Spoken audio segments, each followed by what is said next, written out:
नमस्कार, मी सौ शिल्पा अविनाश मोरे. मी विडणी जिल्हा परिषद गटातून भाजपा व मित्र पक्षाकडून उमेदवारीसाठी इच्छुक आहे. नमस्कार, मी अविनाश कोंडीबा मोरे, राहणार सांगवी. मी विडणी जिल्हा परिषद गटामधून भारतीय जनता पार्टी व मित्र पक्ष यांच्याकडून मी जिल्हा परिषदेसाठी इच्छुक आहे. आपणास सांगास आनंद होते की गेली 15 ते 20 वर्ष आदरणीय माढा मतदारसंघाचे खासदार रणजितसिंह नाईक निंबाळकर, फलटण विधानसभेचे आमदार आदरणीय सचिनदादा पाटील, त्याचबरोबर राष्ट्रवादी काँग्रेस पार्टीचे अध्यक्ष आदरणीय शिवरूपराजे खर्डेकर, त्याचबरोबर आमच्या गावचे ज्येष्ठ उद्योजक हनुमंतरावजी मोहिते आप्पा, त्याचबरोबर नानासाहेब मोहिते, या सर्वांच्या नेतृत्वाखाली मी सामाजिक आणि राजकीय क्षेत्रामध्ये मी काम करत आहे. मला आशा आहे की मला भारतीय जनता पार्टीकडून उमेदवारी मिळेल. जर मला नेतृत्वाने संधी दिली तर नक्कीच मी ही निवडणूक पूर्ण ताकदीनिशी लढेन. त्याचं कारण असं की माझ्या नेतृत्वानं आदरणीय रणजितसिंह नाईक निंबाळकरांनं जो फलटण तालुक्यामध्ये जो विकास केलेला आहे, त्या विकासाच्या जोरावरती प्रत्येक गावागावामध्ये माझ्या नेत्याने विकास दिलेला आहे. ते विकास लोकांपर्यंत पोहोचवून मी सकारात्मक मतदान मागेन आणि मला आशा आहे मी नक्कीच यावेळेस विडणी जिल्हा परिषद गटामध्ये भारतीय जनता पार्टी व मित्र पक्षाचा झेंडा फडकवेन. मोरे साहेब, गेल्या आम्ही नगरपालिका निवडणूक झाल्यानंतर ग्रामीण भागामध्ये फिरतोय, तर तुमच्या भागामध्ये फिरत असताना तुमच्याकडं एका वेगळ्या आशेनं लोक बघतायत की अविनाश मोरेंना जर जिल्हा परिषदेत तिकीट मिळालं तर त्यांच्याकडून नक्कीच माजी खासदार रणजितसिंह नाईक निंबाळकर असतील किंवा इतर नेते मंडळी असतील यांच्या नेतृत्वाखाली विकासाची गंगा आपल्या गावापर्यंत पोहोचेल असं लोकांची अपेक्षा आहे. आपण काय सांगाल याबाबत? हो, नक्कीच. ज्या ज्या वेळेस असे वाईट प्रसंग आले, म्हणजे कोरोनाचा काळ असेल, आपण पाहिले सगळ्या पत्रकारांनी की मग मी मोठ्या प्रमाणामध्ये त्या ठिकाणी काम केलेलं आहे. सामाजिक आणि राजकीय क्षेत्रामध्ये काम करत असताना फक्त मी राजकारणापुरता मर्यादित अजिबात नाही. मी सर्वसामान्यांच्या सुखदुःखामध्ये सहभागी होणारा सर्वसामान्य कार्यकर्ता आहे. कोरोनाच्या काळामध्ये अनेक लोकांना मी मदतीचा हात दिलेला आहे. ज्यावेळेस सांगवी गावामध्ये 4-4 दिवस पाणी सुटलं नाही, त्यावेळेस खर्चाने मी टँकर त्या ठिकाणी पुरवलेला आहे. अनेक अनाथांना मदत केलेला आहे. अनेक माझ्या गावामध्ये शाळा, जिल्हा परिषदची शाळा आहे, त्या ठिकाणी आपण जाऊ शकता, बघू शकता कशा पद्धतीने आम्ही ती शाळा केलेली आहे. त्यामुळे नक्कीच माझं योगदान हे सर्वसामान्यांना डोळ्यासमोर ठेवून जे माझं काम आहे, राजकीय सामाजिक काम जे आहे, ते सर्वसामान्यांच्या प्रश्नांसाठी लढणारा मी कार्यकर्ता आहे. मी अनेक आंदोलनं केलेली आहेत, रस्त्यासाठी केलेले आहेत, लोकांच्या लाईटसाठी, जे शेतामध्ये विहिरीला जी लाईट लागते त्या लाईटसाठी त्या प्रश्नावर अनेक वेळा मी आंदोलने केलेली आहेत. विकासाच्या कामाच्या दृष्टीने मी अनेक आंदोलने केलेली आहेत. त्याच्यामुळे मी लढणारा कार्यकर्ता आहे, मी भिडणारा कार्यकर्ता आहे आणि ते पाठबळ मला आदरणीय रणजितसिंह नाईक निंबाळकरांकडून मिळतं. आणि माझ्या नेत्याची मला शिकवण आहे की आपल्याला कोणाचा बदला घ्यायचा नाही, आपल्याला बदलाव करायचा आहे. त्यामुळे हे बदलाचं वारं आता वाहू लागलेलं आहे. फलटण तालुक्यामध्ये आपण बघितलं, विधानसभा झाल्यानंतर 1 वर्षानंतरच आपण लगेच नगरपालिका मोठ्या मताधिक्याने घेतली.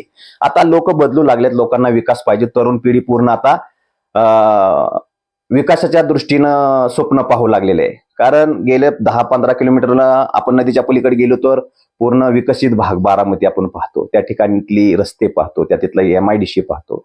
तर माझं नेतृत्व लवकरच नाईक बोमवाडी या ठिकाणी मोठा प्रोजेक्ट, ज्या ठिकाणी 20-25 हजार तरुणांना, महिलांना त्या ठिकाणी काम मिळणार आहे, तो प्रोजेक्ट आपल्या फलटण तालुक्यामध्ये ही विकासाची कामं घेऊन आम्ही लोकांपर्यंत जाणार आहेत. म्हणजे 15-20 हजार कुटुंबातील तरुणांना त्या ठिकाणी रोजगार मिळणार आहे.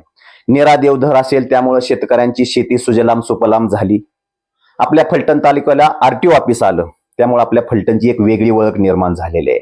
आपल्या फलटण तालुक्याच्या पोलीस स्टेशनच्या इमारती सुसज्ज झाल्या, त्यामुळे आपल्या फलटण तालुक्याच्या सौंदर्यामध्ये भर पडलेली आहे. आपल्या फलटण तालुक्याला सत्र न्यायालय आले. ज्या लोकांना साताऱ्याला हेलपाटे घालावे लागत होते, त्यांचं काम आता फलटणमध्ये होते. वकील वर्गाला त्या ठिकाणी रोजगार मिळाला. म्हणजे असे असंख्य कामं माझं नेतृत्व करते. केंद्रातून असेल, राज्यातून असेल, आदरणीय जयाभाऊ असतील, त्यांचंही मोलाचं योगदान आमच्या फलटण तालुक्याच्या, खास करून माझ्या सांगवीवर तर नितांत प्रेम आहे. त्यामुळे जयाभाऊंचं मी या ठिकाणी आमच्या गावाला मोठं योगदान लाभलेलं आहे. अनेक लाखो रुपयांचा निधी आमच्या सांगवीसाठी दिलेला आहे. माझ्या विडणी जिल्हा परिषद गटामध्ये प्रत्येक गावागावामध्ये या ठिकाणी दिलेले आहेत. विडणीचा विचार केला तर 32 कोटी रुपयाची केंद्रीय जलजीवन मिशन या माध्यमातून आदरणीय दादांनी त्या ठिकाणी तो निधी देण्याचं काम केलेलं आहे. राजाळ्यामध्ये दिलेला आहे, सांगवीमध्ये दिलेला आहे, सोमनथळीमध्ये दिलेलं आहे. असं लाखो रुपयाचं निधी आणण्याचं काम दादा करतात आणि ती कामं लोकांपर्यंत आम्ही घेऊन जाणार आहे. आपण रेल्वे पाहिली, रेल्वे सुरळीत चालू आहे. आता त्यानंतर बारामती फलटण ही रेल्वे लवकरच चालू होईल. त्याचबरोबर फलटण ते पंढरपूर हेही रेल्वे चालू होईल. असे दळणवळण आपल्या फलटणमध्ये आल्यानंतर शेतकऱ्यांच्या मालाला चांगला भाव मिळणार आहे. त्यामुळं नेत्याने जे माझ्या काम केलेलं आहे ते लोकांपर्यंत मी घेऊन जाणार आहे आणि त्याच्या जोरावरती लोकांकडून मतं मागणार आहे. खास करून जो रस्त्याचा प्रश्न आहे, पाण्याचा प्रश्न बऱ्यापैकी प्रत्येक गावामध्ये केंद्रीय जलजीवन मिशन या अंतर्गत विकास निधी दिलेला आहे. त्यामुळे पाण्याचा प्रश्न संपलेला आहे. लाईटचा प्रश्न दादांनी बऱ्यापैकी 300 DP मला वाटते फलटण तालुक्यामध्ये आपल्याला मंजूर करून दिले. हा ऐतिहासिक निधी असेल किंवा ऐतिहासिक गोष्ट असेल की शेतकऱ्यांना लाईटचे प्रॉब्लेम होते. जवळजवळ 300 DP दादांनी त्या ठिकाणी आपल्याला शेतकऱ्यांसाठी दिलेले आहेत. अजून तुम्हाला सांगायचं झालं तर जी शहरातले जे रस्ते आहेत आता, आणि शहर सुधारल्यानंतर अगोदर आपल्याला शहर सुधारावं लागेल, त्या ठिकाणची बाजारपेठ सुधारावी लागेल, आपल्या तिथे असणारा जो ट्रॅफिकचा प्रश्न असेल तो सोडवावा लागेल. आपण बघत आहात आमचे आदरणीय शमशेरदादा नगराध्यक्ष झाल्यापासून दनादना चांगल्या प्रकारचे निर्णय घेतात. स्वच्छतेसाठीचे असतील, ट्रॅफिक संदर्भातले असतील, आपण पाहत आहे. त्यामुळे येणाऱ्या काळामध्ये आदरणीय अशी कधी सभा तुम्ही ऐकली होती का की निवडून आल्यानंतर मतदारांचं आभार मानलेलं? फलटण तालुक्यामध्ये अशी क्रांती झालेली आहे 30-35 वर्षाच्या नंतर. आणि आदरणीय दादांनी आमदारकीच्या टायमेला पण लोकांचे आभार मानण्यासाठी आभार सभा घेतली. ही ऐतिहासिक गोष्ट आहे, हे आपल्याला नाकारता येणार नाही. त्याचबरोबर नगराध्यक्ष झाल्यानंतर त्यांनी पुन्हा एकदा या मतदार राजाचं, जे स्वतःला राजे म्हणत होते परंतु मतपेटीतून जो मतदार राजाने जो राजा बनवला, त्या राजांनी पुन्हा एकदा गजानन चौकामधून सर्वांचा आभार मानलं. ज्यांनी ज्यांनी त्यांना आशीर्वाद दिले, मी त्यांचाही नगराध्यक्ष आहे, ज्यांनी दिले नाही मी या शहराचा नगराध्यक्ष आहे, हे शब्द आमच्या आदरणीय दादांचे आहेत. त्यामुळं फलटण आता आदरणीय शमशेरदादांच्या माध्यमातून सुजलाम सुफलाम झाल्याशिवाय ना, यात काही शंका नाही. आपण आता उल्लेख केला की सांगवी तालुका बारामती आणि सांगवी तालुका फलटण. बारामतीमध्ये झपाट्याने विकास होत चालला. त्याच धर्तीवर माजी खासदार रणजित निंबाळकर दादा असं म्हणतात की आपण फलटण तालुक्याचा विकास करणार. या विकासाचं नेमकं विजन काय असेल असं तुम्हाला वाटतं? विजन बघा, आता तुम्ही सर्वजण आपले आई वडील असतील, ही ज्येष्ठ माणसं आहेत, त्यांना कोणतं नाटक पाहता येत नाही, काही नाही. म्हणजे जे आपण म्हणतो लोकांना लोककर्मणुकीसाठी जी नाटकं वगैरे असतात, तर ते घ्यायची कुठं? फलटणमध्ये आहे का तो प्रकार? नाहीये. बारामतीमध्ये नाट्यगृह आहेत. त्या धर्तीवर आपल्या फलटणमध्ये सुसज्ज असं नाट्यगृह होईल. आपल्या फलटणमध्ये तारांगण होईल, जे लहान मुलं त्या ठिकाणी जातील आणि सर्व त्यांना त्या ठिकाणी पाहायला मिळेल. त्याचबरोबर आपल्या इथं फलटणमध्ये जो आता कॅनल तुम्ही बघताय, त्या कॅनलवर तुम्हाला सांगतो एकदम सुंदर असं बारामतीच्या धर्तीवर असं चालण्यासाठी तिथं ट्रॅक होणार आहे. हेरिटेजच्या ज्या जुन्या पद्धतीच्या ज्या लाईट्स असतात, ज्या दुसऱ्या देशामध्ये आपण पाहतो, त्याप्रमाणे त्या ठिकाणी सगळं होणार आहे. आपलं बस स्टँड हेही सुसज्ज होणार आहे.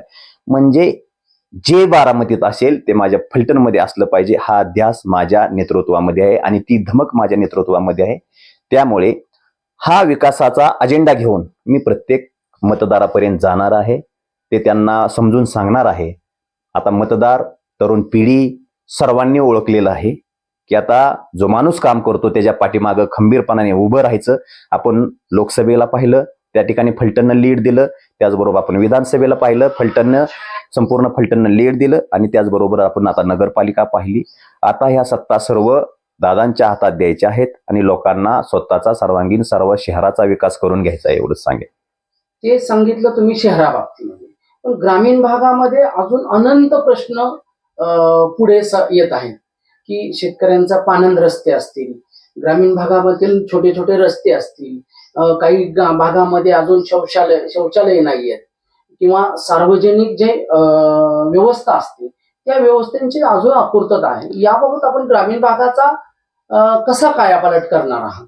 हे बघा, गेली 30 ते 35 वर्ष ज्यांनी सत्ता केली त्यांनी 30-35 वर्षामध्ये हे राहिलेले प्रश्न आहेत, म्हणजे प्रलंबित प्रश्न आहेत. लगेच काय जादू नाही किंवा जादूची कांडी नाही फिरवली नाही. तुम्हाला वाट पाहावी लागेल. तुम्ही जिल्हा परिषद पंचायत समिती आमच्याकडे द्या.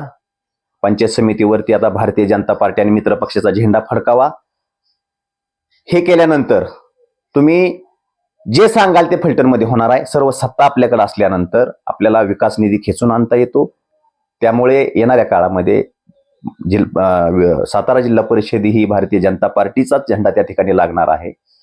आपला विधानसभेवरती भारतीय जनता पार्टीचा आणि मित्रपक्ष म्हणजे राष्ट्रवादीचे आपले सचिनदादा पाटील आमदार आहेत. आता शमशेरदादा भारतीय जनता पार्टी आणि मित्र पक्षाचे नगराध्यक्ष आहेत. आता पंचायत समिती आणि जिल्हा परिषदमध्ये लोकांनी आम्हाला संधी द्यावी आणि जो ग्रामीण भागातले जे रस्ते असतील, पाण्याचे प्रश्न असतील, हे सर्व मार्गी लावण्याचं काम माझे नेतृत्व करेल. यात काही तीळमात्र शंका नाही.